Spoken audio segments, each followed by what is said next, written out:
Hello everyone.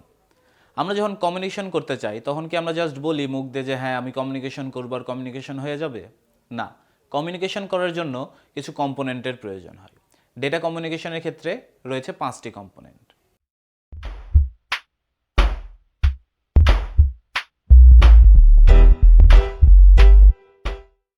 First message, then sender, then receiver, then transmission medium, then protocol.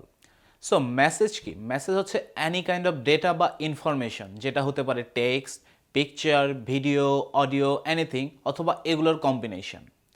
দেন হচ্ছে sender and receiver. Sender আর receiver same thing. এগুলো হচ্ছে IoT device, যেমন computer, mobile phone, camera, যেগুলোর থ্রুতে আমরা either মেসেজটা সেন্ড করি অথবা মেসেজটা রিসিভ করি।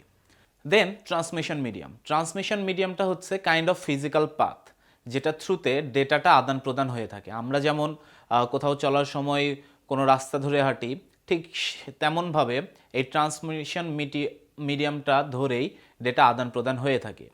যেমন আপনার fibre optic cables, twisted pair cables, radio waves, এইগুলো আসলে বিভিন্ন ধরনের transmission medium. Then finally the protocol. প্রোটোকলটা হচ্ছে সেট অফ রুলস।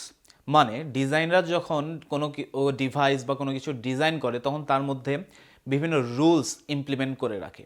অর্থাৎ দুইটা ডিভাইস কানেক্টেড আছে, বাট তাদের মধ্যে যদি এই রুলসগুলো এগ্রিড না হয় বা ম্যাচ না করে, তাহলে কমিউনিকেশন হয় না।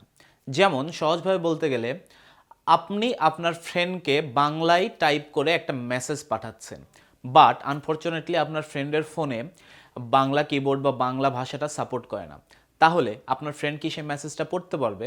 অবভিয়াসলি পারবে না, কারণ দুইটা ফোনের যে রুলস বা প্রোটোকল সেগুলো ম্যাচ করছে না।